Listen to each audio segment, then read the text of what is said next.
Saya akan khusus hari ini berbicara tentang Trinitas dalam perspektif karismatik. Saya akan coba share langsung materi saya.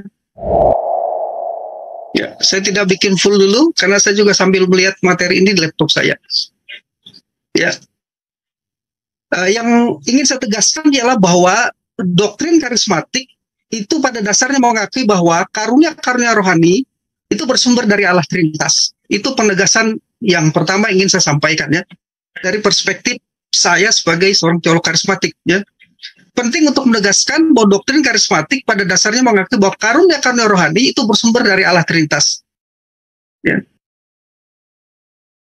Jadi meskipun karunia itu terutama merupakan ekspresi dari Roh Kudus, namun dibalik karunia-karunia rohani itu berdiri Allah Trinitas.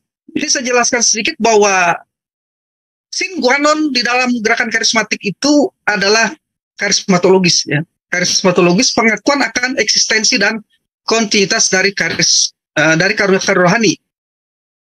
Sine qua non ini sekaligus membedakannya dari gerakan-gerakan lainnya termasuk gerakan Pentakosta sendiri. Karena gerakan Pentakosta memiliki sine qua non tersendiri terkait dengan baptisan Roh Kudus yang ditandai dengan berbahasa lidah, itu sine qua non-nya. Kalau karismatik itu penekanannya pada karunia roh, karismatologis ya.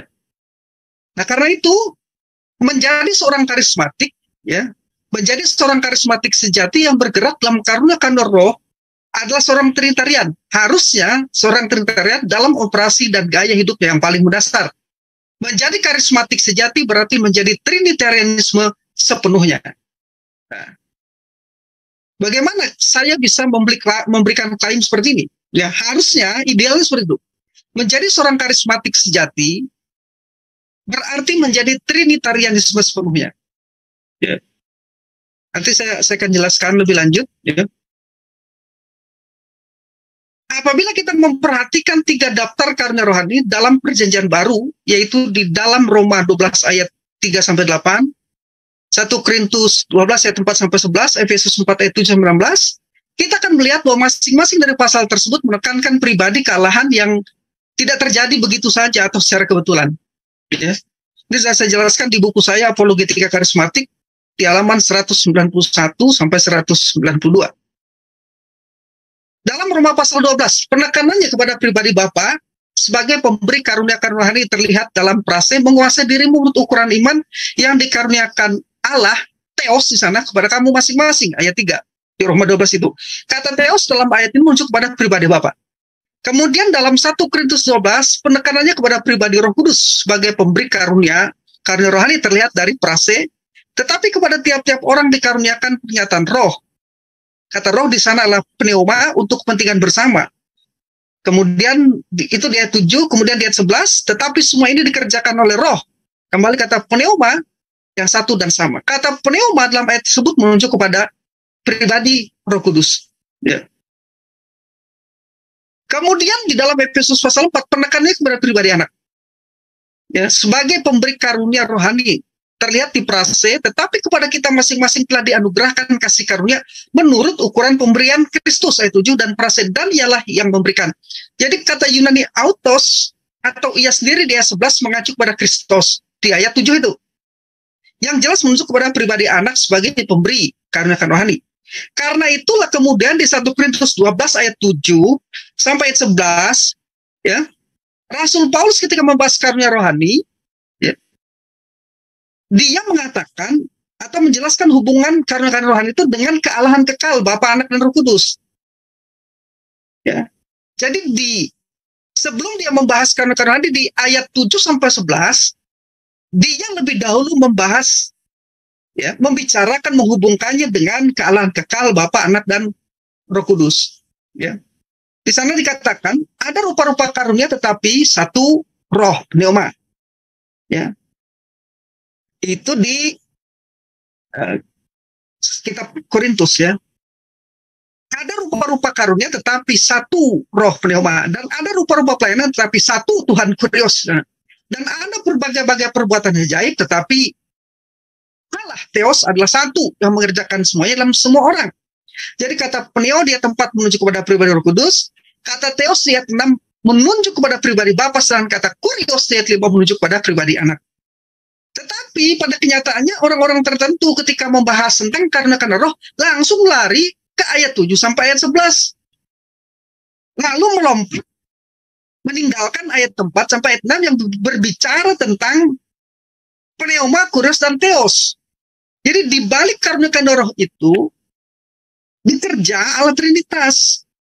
Tapi sayangnya orang-orang tertentu yang kurang memahami Alkitab dengan baik, ketika menjelaskan tentang karunia roh, lalu seakan-akan itu karya dari roh sendiri. Maka penting tadi apa yang dijelaskan oleh Pak Deki tadi, ketika kita bicara tentang pribadi, itu kita tidak bicara tentang keterpisahan. Ya. Jadi apa yang dilakukan oleh Roh Kudus, Bapa dan Anak terlibat di dalamnya. Tidak bisa tidak.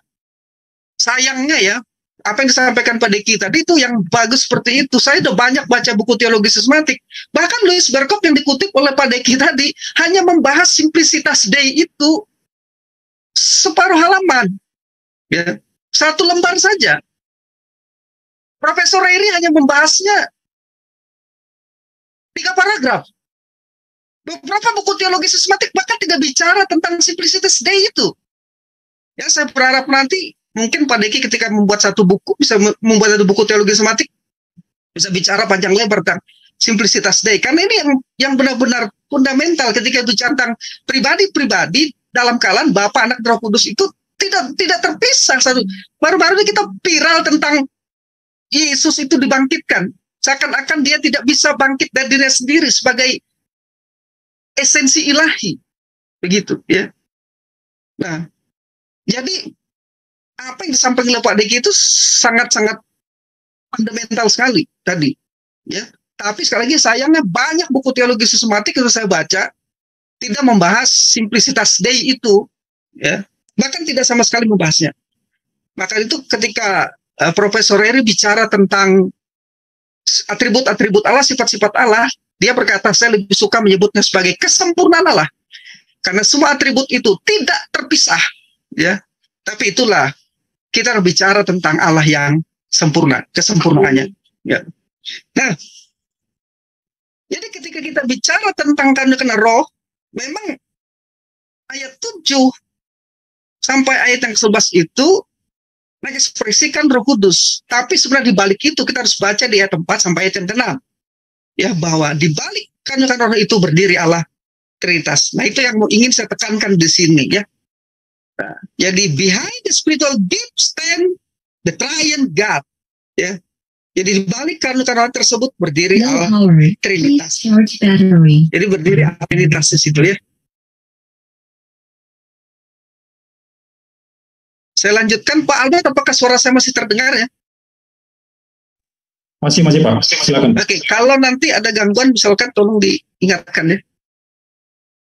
Ya, nah ini tadi struktur kalimat di 1 Korintus 12 ayat 4 sampai 6 tadi. Tadi saya bisa baca sendiri di sini.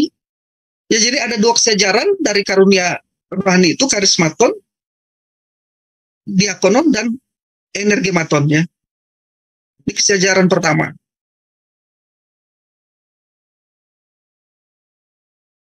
Kemudian kesejaran kedua roh, pneuma, kemudian Tuhan, kurios, dan Allah theos, ya. Di 1 Korintus 12 ayat 4 sampai 6. Ya. Nah, kesejaran pertama, karunia pelayanan pekerjaan mengajarkan kepada kita bahwa karunia rohani itu merupakan hasil tindakan Allah yang penuh anugerah dengan tujuan digunakan untuk melayani orang lain. Ini juga mengajarkan kita untuk fokus pada Allah sang pemberi karunia karena itu. Ya, karena roh bukan tanda kedewasaan dan bukan juga untuk kepentingan diri sendiri, apalagi untuk disombongkan. Jadi sudah bisa berbahasa roh saja pamer sana sini seakan-akan sudah paling hebat, ya. Dipikir bahasa roh itu karunia paling utama, itu bukan karunia paling utama, ya. Dia akan setingkat dengan nubuat apabila dia disertai dengan penafsiran. Intinya ialah karunia itu bukan untuk kita sombongkan, itu diberikan Tuhan menurut kedaulatannya untuk membangun orang lain. Ya.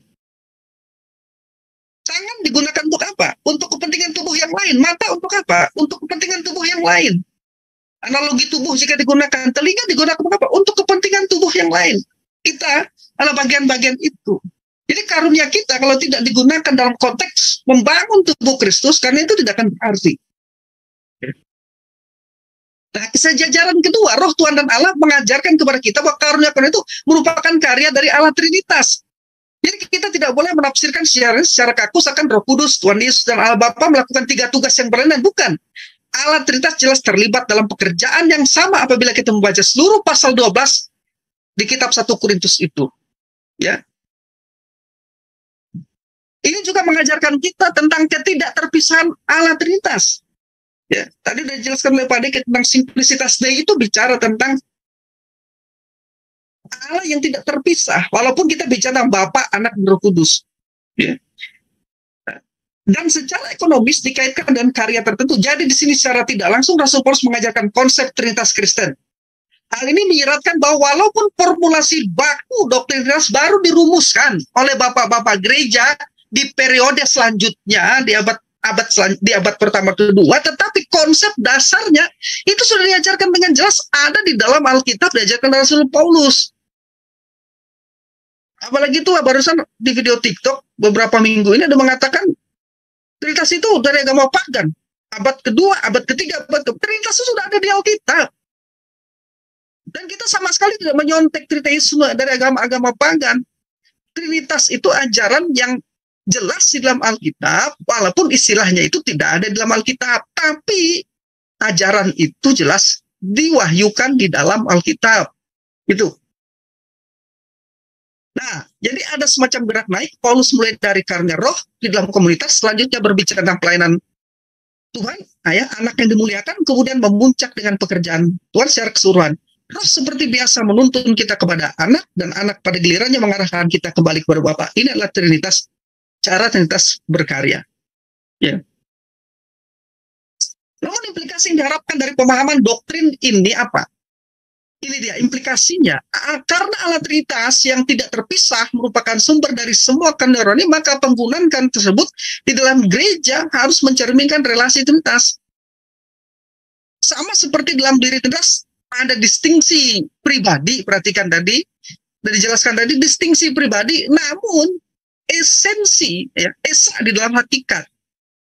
Demikian pula jemaat walaupun memiliki beragam karunia yang berbeda satu sama lain, namun mereka adalah satu. Ya. Ini saya mengutip Profesor G. Rothman William, ya, di Rinwell Theology, Systematic Theology from a Charismatic Perspective, di halaman 1186 dan 87. Meskipun karena itu terutama merupakan ekspresi Roh Kudus, di belakangnya ada beban penuh kealahan. Ya, ada beban penuh kealahan. Bapa, Anak, dan Roh Kudus. Karena itu komunitas yang benar-benar karismatik. Karena itu komunitas yang benar-benar karismatik bergerak dalam karunia rohani adalah Trinitas dalam operasi dan gaya hidupnya yang paling mendasar. Menjadi benar-benar pneumatik, ya, berarti menjadi kristosentris dan Trinitas secara menyeluruh. Itu. Jadi di opening statement saya di atas tadi menyatakan doktrin karismatik mengakui bahwa karunia rohani, karismata itu pada dasarnya bersumber dari Trinitas. Jadi menjadi seorang karismatik sejati berarti menjadi Trinitarianisme sepenuhnya. Pernyataan saya tersebut adalah pernyataan yang altabiah dan saya jelaskan, dan ini juga yang diungkapkan oleh Profesor G. Rothman William. It follows that a truly charismatic community move in the pneumatic gift is Trinitarian in its fundamental operation and lifestyle. Jadi seseorang karismatik sejati adalah seorang Trinitarian. Itu idealnya. Itu penjelasannya di dalam Alkitab. Seorang karismatik harusnya seorang Trinitarian. Itu. Sekarang saya akan jelaskan tentang, nanti di bagian yang ketiga saya akan menjelaskan tentang teologi Pentakostal, Trinitas Pentakostal versus Oneness Pentakostal. Ya. Saya jelaskan dulu Trinitas perspektif karismatik. Ya, C. Rothman Williams. Beliau ini adalah bapak teologi pembaharuan. Bapa karismatik, ya, teologi karismatik, ya. Dan saya lihat gelar-gelar ini, saya tidak perlu sekali lagi, saya bisa lihat di slide. Ini dia. Ya. Dia adalah tokoh kunci dalam gerakan karismatik. Ya. Dia adalah tokoh keempat, ya, gerakan karismatik setelah Demo Sakarian, David Diplusis, Dennis Bennett, kemudian yang keempat adalah G. Rodman Williams. Tiga yang disebutkan pertama bukan teolog, tapi G. Rodman Williams itu adalah seorang teolog, ya, dan dia adalah pendeta di pendeta Presbyterian. Nah, berikut saya kutip penjelasan Profesor G. Rodman Williams tentang Trinitas. Jadi dari sudut pandang teologi karismatik di buku Renewal Theology yang ditulisnya, itu ada 3 jilid, 3 sesi, jilid 1, 2, dan 3. Yang saya pakai ini yang 1 volume, ya. Bapak adalah anak, anak adalah Bapak adalah Allah, anak adalah Allah, dan Roh Kudus adalah Allah. Saya ulangi, Bapa adalah Allah, Anak adalah Allah, dan Roh Kudus adalah. Karena itu ada satu keberadaan, satu realitas. Tidak ada 3 Allah, tetapi hanya satu. Iman Kristen bukan triteistik. Bapa adalah satu-satunya Allah, demikian pula Anak dan Roh Kudus. Jadi Bapa adalah sepenuhnya, Anak adalah Bapa adalah Allah sepenuhnya, Anak adalah Allah sepenuhnya, dan Roh Kudus adalah Allah sepenuhnya. Saya perhatikan yang saya kasih kuning itu penekanannya. Karena itu Bapa, Anak, dan Roh Kudus adalah esensi yang sama. Itu sudah dijelaskan tadi, simplicitas Dei. Basiknya itu. Karena itu Bapa, Anak, dan Roh Kudus adalah esensi yang sama. Menggunakan bahasa pengakuan iman Nisia tahun 325 Masehi, mereka adalah homoousios. Jadi Bapa, Anak, dan Roh Kudus meskipun berbeda secara pribadi, tapi ousia itu sama. Satu ousia. Seluruh esensi yang tidak terbagi menjadi milik masing-masing dari 3 pribadi. Menggunakan ungkapan Latin, mereka adalah una substantia, satu substansi, mereka adalah konsubstansial. Ada beberapa bahaya bahwa istilah-istilah seperti esensi dan substansi menyiratkan bahwa Allah itu impersonal. Ya, seakan-akan tidak memiliki pribadi gitu. Namun tujuannya hanyalah untuk mengatakan bahwa wujud konkret Bapa, Putra, dan Roh Kudus itu adalah sama. Mereka identik dalam apa? Being. Being. Identik dalam being keberadaannya. Ya. Karena itu apapun yang mungkin dikatakan tentang Bapa yang memperanakan, ini kita bicara tentang eternal generation.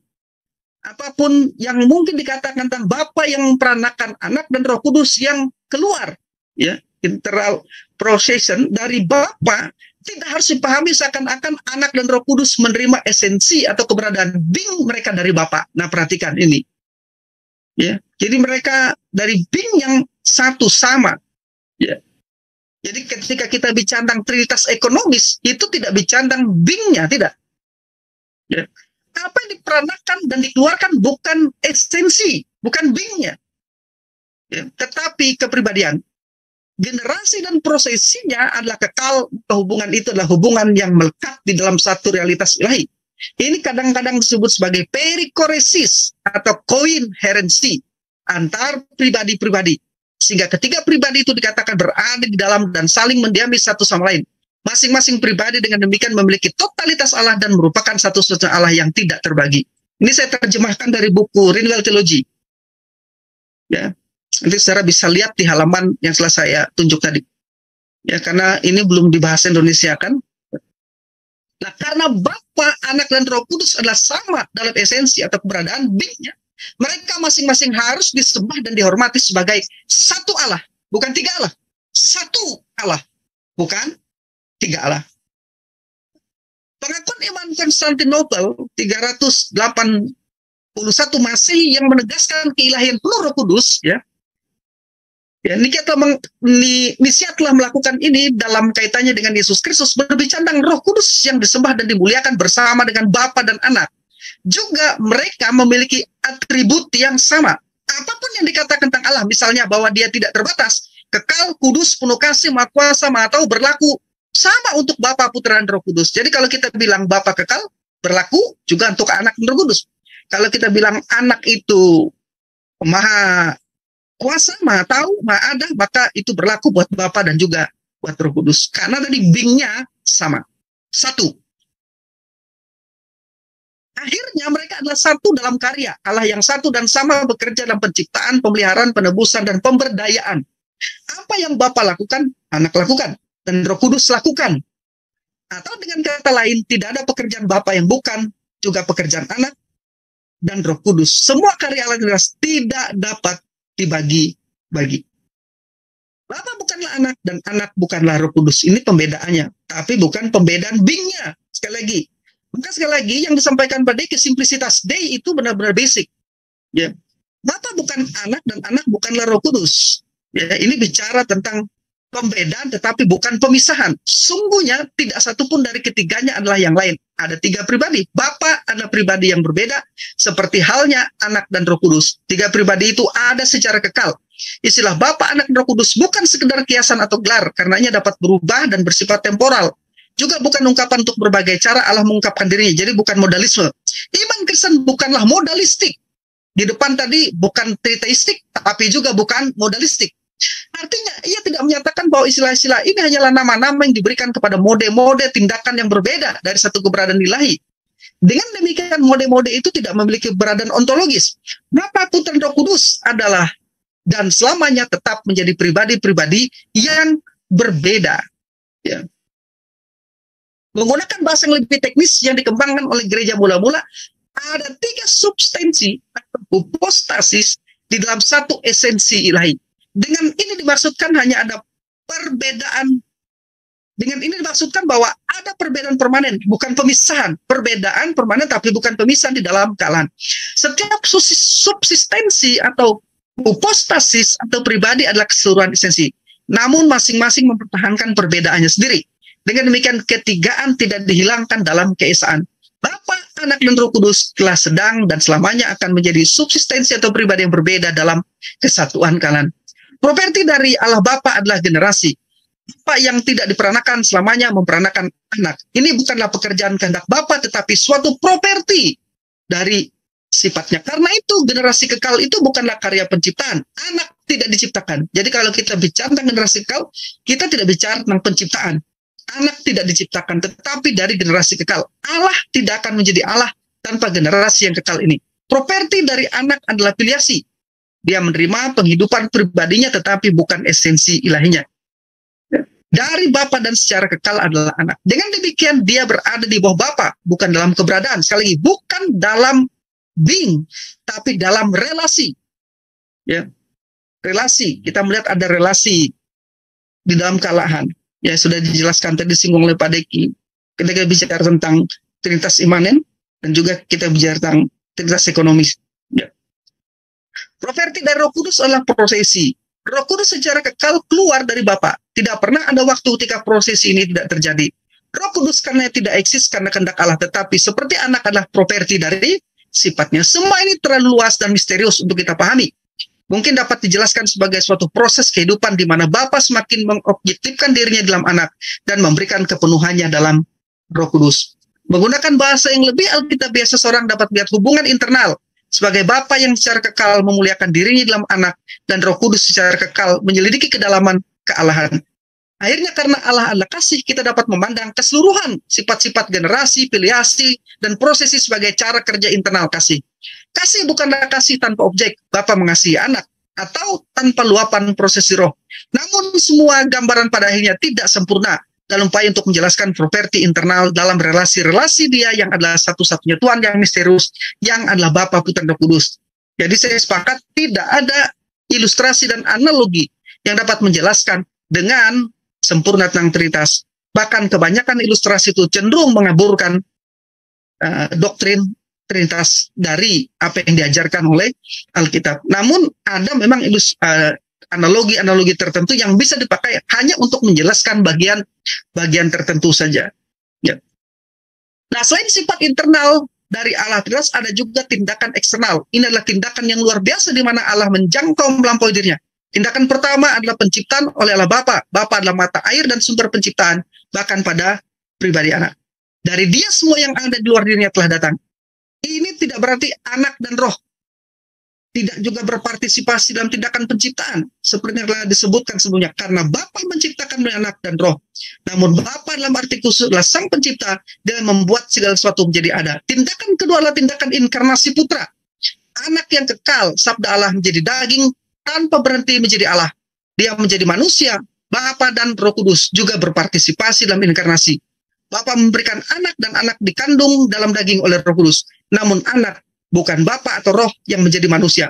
Tindakan ketiga adalah kedatangan Roh Kudus. Roh Kudus pribadi ketiga dari atas turun ke atas manusia. Roh yang berlangsung secara kekal dalam kealahan diutus oleh Bapa melalui anak. Karena itu meskipun dia adalah roh Bapa dan anak, Roh Kuduslah yang secara pribadi datang. Ya. Jadi itu masih kutipan dari Profesor G. Rodman Williams yang saya bacakan ini. Ya. Penciptaan oleh Bapa, inkarnasi Putra, dan kedatangan Roh Kudus masing-masing adalah tindakan unik dari pribadi ilahi. Tetapi semua merupakan properti tindakan perkasa dari satu-satunya Allah. Jadi saya kutip dari Renewal Theology, Systematic Theology from a Charismatic Perspective. Ya, saudara bisa baca di halaman 138 sampai 142. Ringkasnya, formulasi dan konstruksi Trinitas teologi karismatik berpegang teguh pada Trinitarian ortodoksi dan Injil konservatif. Mia ousia, res hypostasis, atau satu esensi, tiga pribadi. Konstruksi dasarnya dari penjelasan-penjelasan saya kutip tadi, hanya ada satu Allah, terdiri dari tiga pribadi Bapa, Anak, dan Roh Kudus yang dapat dibedakan, tetapi tidak dapat dipisahkan. Setiap pribadi memiliki hakikat atau esensi yang sama identik dan bersatu tetapi tidak melebur. Ketiga pribadi setara dan masing-masing memiliki kepenuhan Allah. Ketiga pribadi ini saling mendiami satu sama lain dan berelasi secara kekal. Itu tadi teologi karismatik.